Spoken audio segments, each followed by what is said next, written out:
Like millions of other kids, you dreamed of one day being in the NBA.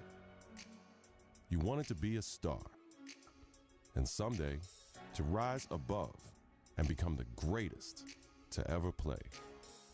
You dreamed of being the one. But the road to stardom is never easy. There are obstacles, injuries, and disappointments. Adversity is universal. It can happen to anyone at any time. And one day, it happened to you. You went from being a guaranteed lottery pick to a kid who may never even play college ball again.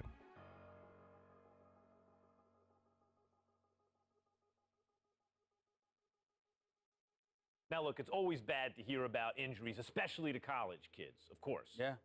But Stephen A. Smith, this one is particularly disheartening because we are 2 weeks into the season, and one of the top NBA prospects in the country goes down potentially with a season-ending injury, a knee injury. That's a killer. I couldn't agree more. When I heard he was carried off the floor today, all you can do is find yourself hoping that he'll make it back. That's the bottom line. But my heart goes out to him because I didn't expect this. This is a devastating injury. It's never good to have something like this happen to you. The team doctor broke the news. Torn ACL, sprained MCL, and a torn meniscus. Surgery was scheduled, but your game will likely never be the same. At the 2016 NBA draft, your name is still mentioned. Not as a prospect, but as a cautionary tale.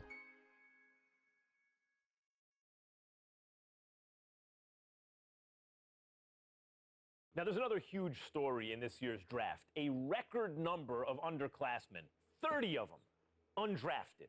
And I hope, anyway, that this is a lesson. This serves as an example to college players. I'm not talking about the ones who are genuinely one and dones, the guys you know are going to be lottery picks. I mean the rest of them.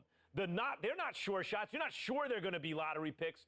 Don't just use the college system for a year thinking you're going to bounce. It doesn't work like that. Please. If you don't have the talent, it doesn't work. You got to be cultivated in the system. Please. There you go again with your blanket generalizations. You know how you are, oh, Max. The woe is me. Oh, my Lord. I can't take it. I just can't take it. It's a case-by-case basis. You can't just blanketly decide this should not be one and dones or this should be one and dones. You got to go on a case-by-case basis. Some dudes deserve to be one and dones. Some people don't. It's on a case-by-case basis. And that is my point. Thank you for making it for me. Every kid thinks they're the exception to the rule. And members of the media like, Stephen A. Smith, are encouraging these kids to come out early. Look, Max, bottom line is this. You got to take this into consideration. You had two dudes. They were called the Hype Brothers. Now, you had Nick Howard. This kid had a lot of promise. What does he do? He goes to college. Very uneventful first year, no doubt. The second year, he was pretty good. Here's the problem. The NBA, it's not about pretty good. You need to be great on the collegiate level, on the prep level, in summer leagues and what have you, in order for you to get the stature that you deserve. That's the bottom line. Pretty good ain't good enough to be that stud NBA. That's exactly my point. Let me finish. There's another example. I did say the Hype Brothers. I wasn't talking about one individual. I was talking about two. What happens? One and done in a different way. 1 year, one ACL injury later, and look where he's at now. His future is clearly uncertain. So you got to take advantage of that opportunity because you never know when an injury is going to cost you everything. Stephen A., listen to yourself. Let's listen to yourself for a second. You give one argument for why a kid should come out early, a one-and-done situation.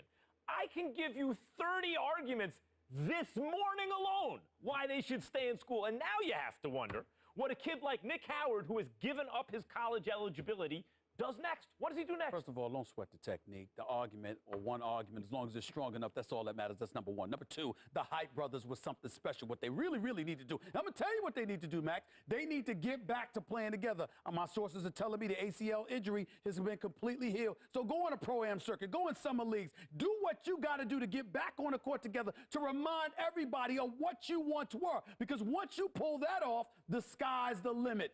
That's what they need to do. Get back to playing ball together, because when people see what you can do as one, the other arguments don't really matter. Like I said, don't sweat the technique.